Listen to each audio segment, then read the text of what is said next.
बाईचं वाट्याचं देखील तहसील खायला मित्रांनो कमी करत नाहीये. शाळामधल्या पोरांना पगार लावलाय शाळामधल्या.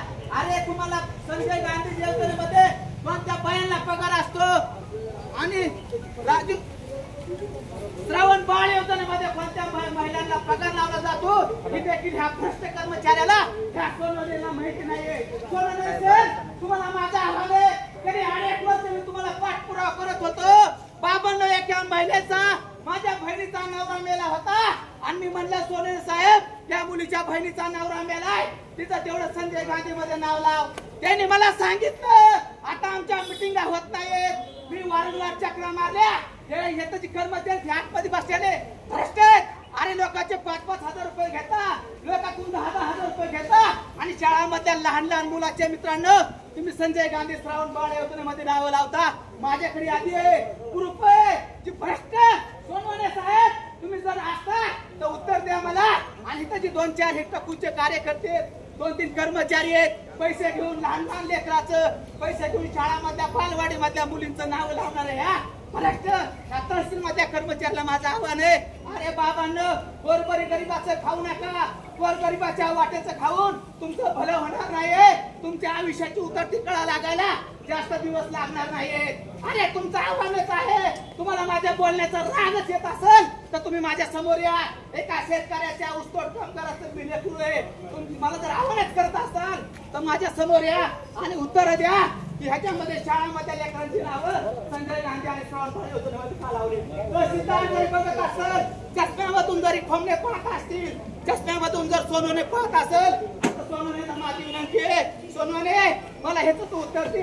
अरे एका खुर्चीमध्ये बसायचं आणि एजंटगिरी लावायची 10-10 हजार रुपये महिन्यांचं घ्यायचं. अशा प्रकारचं काम बाळांनो तुम्ही करू नका.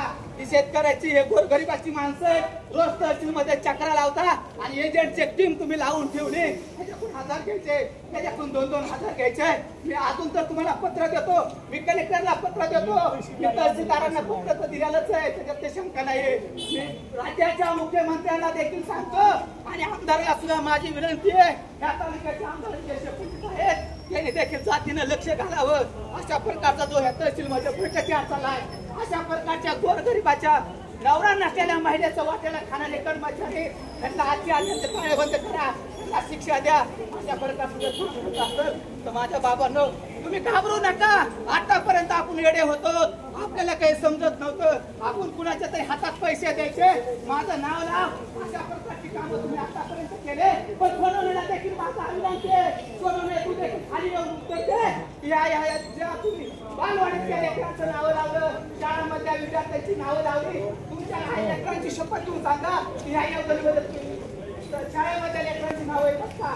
अरे एवढी भ्रष्ट आधी झालेली आधी तुम्हाला सांगणार आहे तुम्हाला ते देखील तुम्हाला पुरत नाही. एवढ्या नवरा मेलेल्या वैच्या वाटेचं खाऊ नका.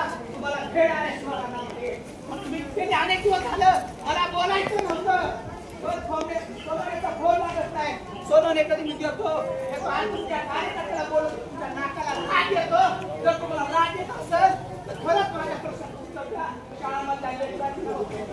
तुम्हाला सुट्टी नाहीये. माझा धंदा आहे आंदोलन करणं उपोषण करणं. मी कधी मरणाला भेट नाही कुणाला कोणत्या सिस्टीमला मी भेट नाही. ऐकायचं मला नॉलेज आहे. मी त्याची वकिलीचं शिक्षण घेतोय त्याच्यामुळे तुमच्या बाजूला मी आता सांगायला ते काम नाहीये.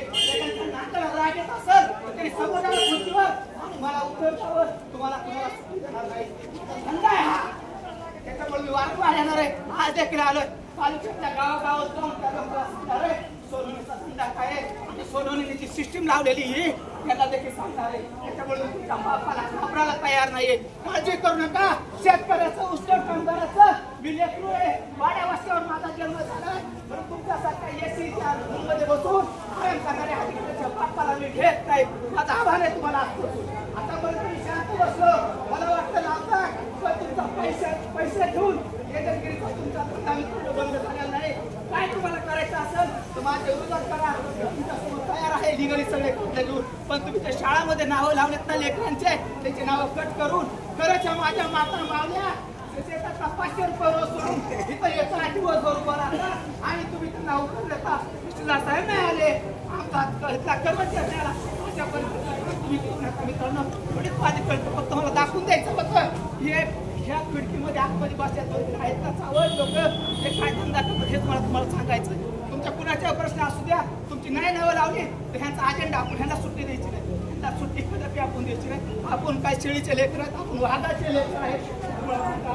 त्यामुळे आपण चिंता करायची आवश्यकता नाही. एक निवेदन देतो, ज्या शाळामध्ये लेकरांची यादी लावली ना त्याचा सुद्धा हिशोब घेऊन आहे.